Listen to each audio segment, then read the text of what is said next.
Hello everyone, welcome to Bright IQ। तो आज हम लोग कंप्लीट करने वाले हैं 1/10/2024 के SSC MTS में पूछे गए शिफ्ट 1 के सारे इंपॉर्टेंट क्वेश्चन को। इसमें बहुत सारे बेसिक कॉन्सेप्ट में आपके क्वेश्चन छुपे हुए हैं, तो प्लीज़ क्वेश्चन के साथ साथ बेसिक कॉन्सेप्ट को जरूर से कंप्लीट कीजिएगा, क्योंकि बेसिक कॉन्सेप्ट में ही आपके सारे क्वेश्चन जो हैं वो मिल सकते हैं और आने वाले क्वेश्चन भी मैच कर सकते हैं। चलिए बिना लेट के हम लोग आते हैं क्वेश्चन पे।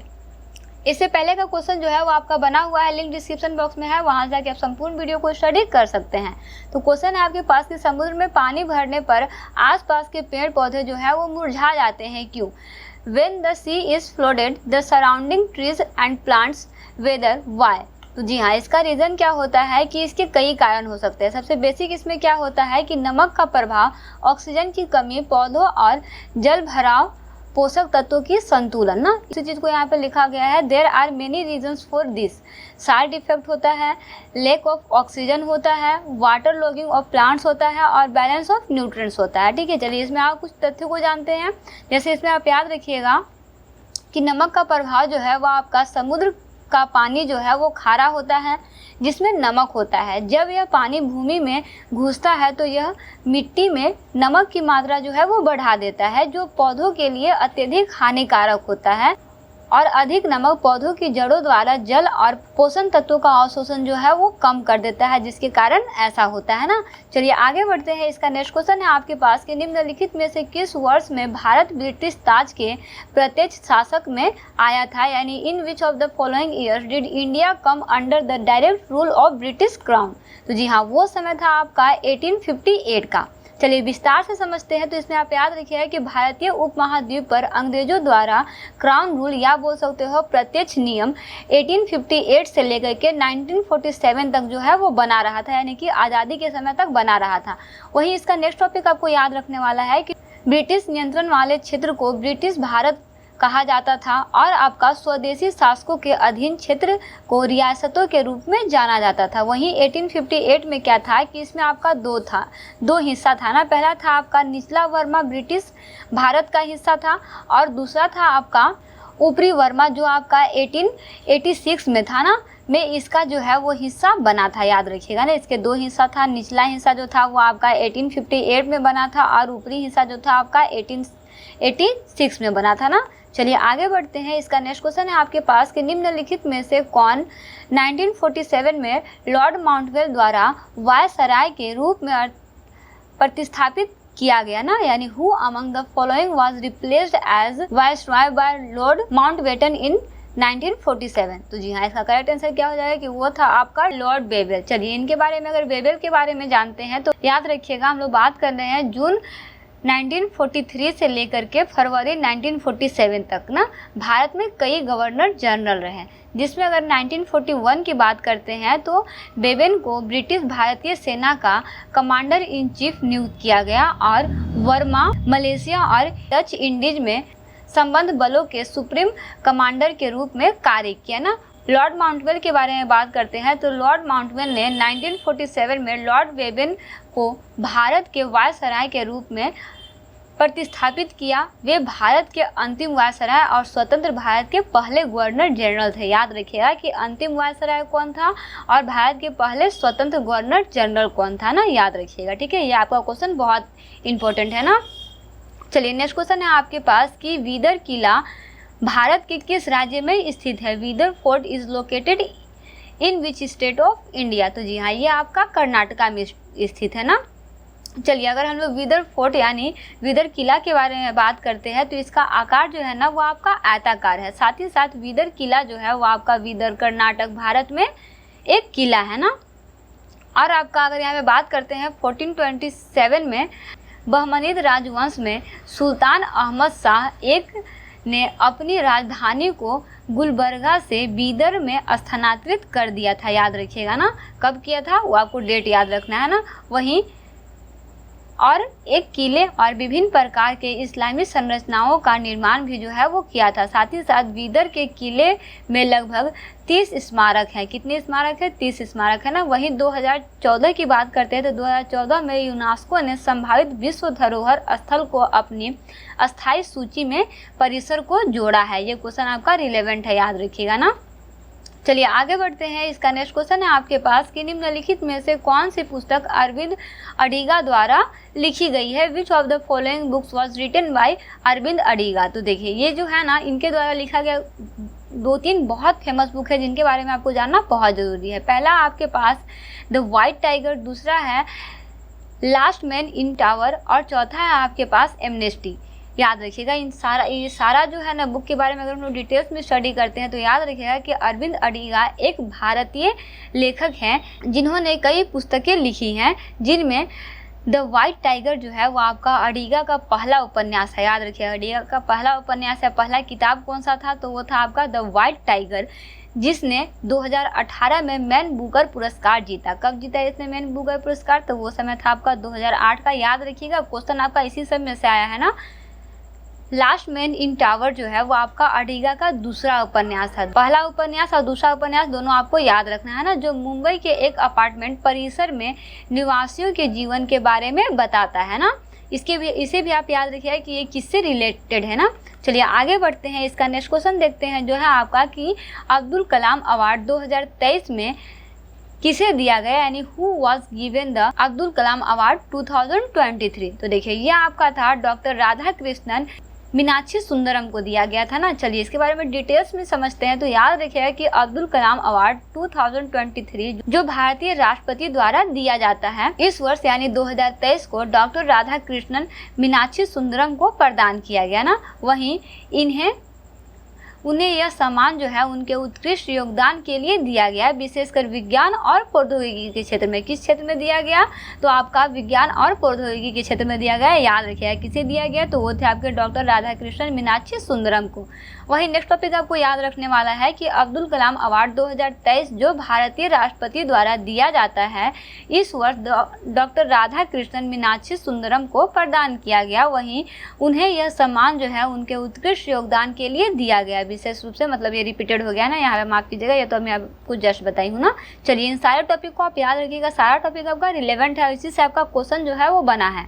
चलिए आगे बढ़ते हैं। इसका नेक्स्ट क्वेश्चन है आपके पास कि पीएम स्वनिधि योजना किस मंत्रालय के अंतर्गत आती है, यानी PM Svanidhi scheme comes under which ministry. तो याद रखिए कि यह आपका जो है वो आपका आवास और शहरी मंत्रालय के अंतर्गत आती है ना, यानी ministry of housing and urban affairs के अंतर्गत आती है। डिटेल्स में बात करते हैं तो आवासीय और शहरी मामलों में मंत्रालय ने सड़क विक्रेता को किफ़ायती ऋण प्रदान करने के लिए प्रधानमंत्री सड़क विक्रेता की आत्मनिर्भर निधि, जिसे PMSVA निधि कहा गया, लॉन्च की गई ना। वहीं इस योजना से विभिन्न क्षेत्रों में विक्रेताओं, फेरी वालों, ठेले वालों और कपड़ा परिधान कारीगर उत्पादों, नाई की दुकानों, कपड़े धोने की सेवाओं आदि से संबंधित वस्तुओं और सेवाओं से जुड़े लोगों को लाभ होगा। ये आप याद रखिएगा, बहुत इंपॉर्टेंट टॉपिक है ना। चलिए आगे बढ़ते हैं। इसका नेक्स्ट क्वेश्चन है आपके पास कि अशोक और ब्राह्मी लिपि के शिलालेखों का उल्लेख किसके द्वारा किया गया है। The inscriptions of Ashoka and Brahmi script were mentioned by whom. तो जी हाँ, वो व्यक्ति थे आपके जेम्स प्रिंसेप के द्वारा जो है वो इसका इंस्क्रिप्शन जो है वो किया गया। चलिए डिटेल्स में बात करते हैं। तो जेम्स प्रिंसेप पहली बार 1837 ईस्वी में ब्राह्मी और खरोष्टी लिपियों को पढ़ने में सफल हुए। कब सफल हुए, 1837 को, याद रखिएगा ना। वही सम्राट अशोक के अधिकांश शिलालेख ब्राह्मी लिपि में ही है। किसकी अधिकांश शिलालेख ब्राह्मी लिपि में है, तो वह है आपका अशोक सम्राट का ना। उत्तर पश्चिम के कुछ शिलालेख जो है वो आपके खरोष्टी में ही है। साथ ही साथ सम्राट अशोक ने अधिकांश शिलालेख ब्राह्मी लिपि में ही लिखे। देखिए क्वेश्चन फिर से आपका रिपीट हो गया यहाँ पर ना। इसका एक और टॉपिक आप याद रखिएगा जो है आपका कि अलेक्जेंडर कनिंघम को भारतीय पुरातत्व सर्वेक्षण के जनक के रूप में जाना जाता है। याद रखिएगा कि अलेक्जेंडर कनिंघम को किस रूप में जाना जाता है, तो वह है आपके भारतीय पुरातत्व सर्वेक्षण के जनक के रूप में जाना जाता है ना। चलिए आगे बढ़ते हैं। इसका नेक्स्ट क्वेश्चन है आपके पास कि भारत में वयस्क मताधिकार की आयु क्या है। What is the age of adult franchises in India. तो जी हाँ, वो आपका है 18 वर्ष। इसमें आपको कुछ चीज़ों को याद रखना है कि यह लोकतांत्रिक समाजों का एक बहुत ही महत्वपूर्ण पहलू है। कौन सा पहलू है? तो वह है आपका मताधिकार ना। इसका अर्थ है कि सभी व्यक्ति जो आपके 18 वर्ष या इससे अधिक है, नागरिकों को उनकी सामाजिक और आर्थिक पृष्ठभूमि के बावजूद जो है वो आपका मतदान करने का अधिकार है। देखिए, इसमें आप एक टॉपिक को याद रखिएगा कि ये सार्वभौमिक व्यस्त मताधिकार का विचार जो है वो समानता के विचार पर आधारित है। किसके विचार पर आधारित है? तो वह आपके समानता के विचार पर आधारित है। ऐसा क्यों है? क्योंकि इसमें कहा गया है कि किसी देश में प्रत्येक व्यक्ति, चाहे उसकी संपत्ति हो या ना हो, समुदाय किस समुदाय से बिलोंग करते हैं, क्या करते हैं, उससे कोई लेना देना नहीं है, लेकिन उनके पास एक मत जो है वो हमेशा होता है ना। चलिए आगे बढ़ते हैं। इसका नेक्स्ट क्वेश्चन है आपके पास कि ICC T20 वर्ल्ड कप 2021 में भारतीय रेफरी कौन थे? यानी who was the Indian referee in ICC T20 world cup 2021? तो जी हाँ, वो थे आपके ज्वागल श्रीनाथ। कौन थे? ज्वागल श्रीनाथ थे ना। चलिए इनके बारे में अगर बात करते हैं तो ICC पुरुष T20 विश्व कप 2021 में भारत के ज्वाग श्रीनाथ मैच रेफरी थे ना, याद रखिएगा ना। वहीं इसमें आप कुछ रिलेवेंट कंटेंट देखते हैं तो इसमें याद रखिएगा कि इस टूर्नामेंट में विनीत मेनन और जयरमन मदन गोपाल अंपायर थे ना, याद रखिएगा। अंपायर कौन थे? तो उसको आपको याद रखना है। वही ऑस्ट्रेलिया ICC पुरुष T20 विश्व कप जो है वो आपका 2021 का विजेता था। याद रखिएगा कि T20 पुरुष विश्व कप का विजेता कौन था? तो वो था आपका ऑस्ट्रेलिया। वहीं T20 वर्ल्ड कप 2021 की शुरुआत जो है वो आपका 17 अक्टूबर को UAE और ओमान में शुरू हुई थी ना। कहाँ हुई थी? UAE और ओमान में शुरू हुई थी। कब हुई थी? तो वो था आपका 17 अक्टूबर को ना। वही नेक्स्ट आपके पास कि फाइनल मैच ऑस्ट्रेलिया और न्यूजीलैंड के बीच खेला गया था। इसका फाइनल मैच कहाँ खेला गया था? तो वह किसके बीच खेला गया था? तो वह आपका ऑस्ट्रेलिया और न्यूजीलैंड के बीच खेला गया था ना। साथ ही इसमें एक और रिलेवेंट टॉपिक है जो आपको याद रखना बहुत महत्वपूर्ण है कि ऐसा पहली बार हुआ था जब ऑस्ट्रेलियाई क्रिकेट टीम ने T20 वर्ल्ड कप 2021 जीता था और ऑस्ट्रेलियाई cricketer Mitchell Marsh T20 world cup 2021 में प्लेयर ऑफ द मैच रहे थे। याद रखिएगा प्लेयर ऑफ द मैच कौन रहे थे ना। चलिए आगे बढ़ते हैं। इसका नेक्स्ट क्वेश्चन देखते हैं जो है आपका कि भारत के संविधान के अनुच्छेद 112 किससे संबंधित है? Articles 112 of the constitution of India is related to. किससे रिलेटेड है? तो जी हाँ, इसमें आप याद रखिएगा कि हर साल सरकार संसद में वार्षिक वित्तीय वितरण पेश करती है जिसे आमतौर पर बजट के नाम से जाना जाता है। किस नाम से जाना जाता है? बजट के नाम से जाना जाता है ना। वहीं इसमें आप एक चीज़ याद रखिएगा कि भारतीय संविधान के अनुच्छेद 112 के तहत जो है वो हर साल सरकार संसद में वार्षिक वित्तीय वितरण पेश करती है। क्या पेश करती है? वार्षिक वित्तीय वितरण पेश करती है ना, जिसे आमतौर पर बजट के नाम से जाना जाता है। किस नाम से जाना जाता है? तो वह है आपका बजट के नाम से जाना जाता है ना। इस वितरण में आने वाले साल के लिए सरकार की अनुमानित आय और खर्च शामिल होते हैं। साथ ही साथ इस वितरण को वित्त मंत्रालय तैयार करती है। याद रखिएगा कौन तैयार करती है? तो वह है आपका वित्त मंत्रालय तैयार करती है ना। चलिए आगे बढ़ते हैं। इसका नेक्स्ट क्वेश्चन है आपके पास कि बाबर किस सूफी संत का समर्थन था? Babur was a supporter of which Sufi sant? तो जी हाँ, वो जो थे वो आपके संत ख्वाजा अहरार के समर्थक थे ना। वहीं इसमें आप याद रखिएगा कि जहीर उल दीन अरबी में विश्वास का रक्षक यानी इस्लाम का है और मोहम्मद इस्लामी पैगंबर का सम्मान करते हैं ना, इसे आप याद रखिएगा। वहीं बाबर के लिए यह नाम जो है वह आपका सूफी संत ख्वाजा अहरार ने चुना था, जो उनके पिता के यात्यामिक गुरु थे। यहाँ पे गर्व हो गया ना, गुरु थे ना। चलिए इसका नेक्स्ट क्वेश्चन देखते हैं जो है आपका कि मृणालिनी साराभाई किस प्रकार के नृत्य के लिए प्रसिद्ध है? यानी Mrinalini Sarabhai was famous for which type of dance? तो जी हाँ, ये जो थे वो आपके भरतनाट्यम के लिए प्रसिद्ध थे ना। वहीं याद रखिएगा कि मृणालिनी साराभाई एक भारतीय शास्त्रीय नृत्यांगना और कोरियोग्राफी भी थी ना। साथ ही साथ मृणालिनी साराभाई पद्मश्री जो है वो इनको 1965 दिया गया और पद्म भूषण जो है वो आपका 1992 की प्राप्त करता थी ना। याद रखिएगा ना, दोनों आपको याद रखना है, पद्मश्री कब मिला और पद्म भूषण कब मिला ना। चलिए आगे बढ़ते हैं। इसका नेक्स्ट क्वेश्चन है आपके पास कि भारत के सर्वोच्च न्यायालय द्वारा न्यायाधीशों की नियुक्ति के लिए कॉलेजियम प्रणाली को किस वर्ष अपनाया गया? यानी in which years of the collegium system for appointment of जजेस adopted by the Supreme Court of India? तो जी हाँ, वो समय था आपका 1993 का। कौन सा समय था? 1993 का था ना।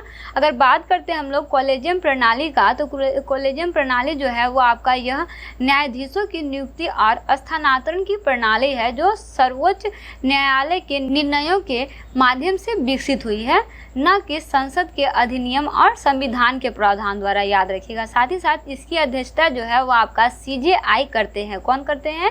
CJI करते हैं। इसमें अदालत के 4 अन्य वरिष्ठ न्यायाधीश भी शामिल होते हैं, याद रखिएगा ना। चलिए आगे बढ़ते हैं और इसका लास्ट क्वेश्चन है आपके पास कि ब्रॉड गेज में रेलवे के बीच की दूरी कितनी होती है? What is the distance between the trains in broad gauge? चलिए, तो इसका दूरी जो होता है ना, यानी इसका डिस्टेंस जो होता है वो आपका 1.676 मीटर होता है। अगर देखिए इसको फीट में बात करते हैं ना, तो इसकी फीट में जो है वो आपका 5 फीट 6 इंच होता है। साथ ही साथ एक मानक गेट या फिर बोल सकते हैं 1.435 मीटर यानी 4 फीट 8.5 इंच से अधिक चौड़ा कोई भी गेज जो है वो आपका ब्रॉड गेज कहलाता है, याद रखिएगा। ब्रॉड गेज किसे कहते हैं? तो जिसकी अधिकतम चौड़ाई जो है वो आपका 4 फीट 8.5 इंच या फिर 1.435 मीटर होता है, उसे कहते हैं ना। वहीं भारत में निर्मित पहली रेलवे लाइन जो है वो आपका 1853 में बोरी बंदर, अब उसको छत्रपति शिवाजी 2015 मिनस बोलते हैं ना, से ठाणे तक एक ब्रॉड गेज लाइन जो थी वो थी, याद रखिएगा ना। कब का ये बात हो रहा है? तो यह आपका 1853 का जो आपका पहली रेलवे लाइन विकसित हुआ था। कहाँ पे हुआ था? भारत में ना। तो चलिए इस तरह से बेसिकली हम लोग SSC MTS में 1/10/2024 में पूछे गए फर्स्ट शिफ्ट के सारे इंपॉर्टेंट टॉपिक को क्लियर कर चुके हैं। इसमें आपके जितने भी क्वेश्चन है ना, वो क्वेश्चन सारे आपके इंपॉर्टेंट है, क्योंकि जो भी टॉपिक मैं आपको इसमें बताई हूँ सारा टॉपिक से क्वेश्चन जो है वो आपका मैच कर सकता है। तो सारे क्वेश्चन को कॉन्सेप्ट के साथ स्टडी करते रहिए। क्वेश्चन में कोई भी प्रॉब्लम हो, कुछ और रिलेवेंट कंटेंट चाहिए तो प्लीज़ कमेंट बॉक्स में कमेंट जरूर कीजिएगा। बहुत ही जल्दी मैं आपको इंग्लिश का भी क्वेश्चन जो है वो प्रोवाइड कराने का कोशिश कर रही हूँ, मैं उसमें लगी हुई हूँ। और उम्मीद है कि मैं आपको आज की रात तक ये क्वेश्चन को सारा जितने भी इंग्लिश के क्वेश्चन पूछे गए हैं, चाहे वो आपका 30/9/2024 के हो, चाहे वो आपका 1/10/2024 के हो, सारा का सारा क्वेश्चन जो है मैं आपको प्रोवाइड कराने का, मैक्सिमम क्वेश्चन जो है मैं प्रोवाइड कराने का कोशिश करूँगी। तो सारे क्वेश्चन को, सारे टॉपिक को स्टडी करते रहिए। जितना हो सके उतना अपने फ्रेंड सर्कल, अपने रिलेटिव जो इस एग्ज़ाम को लिख रहे हैं, सभी के साथ प्लीज़ इस वीडियो को शेयर कीजिए। मिलते हैं नेक्स्ट वीडियो में एक इंपॉर्टेंट टॉपिक के साथ। Thanks for watching, like and subscribe bright IQ।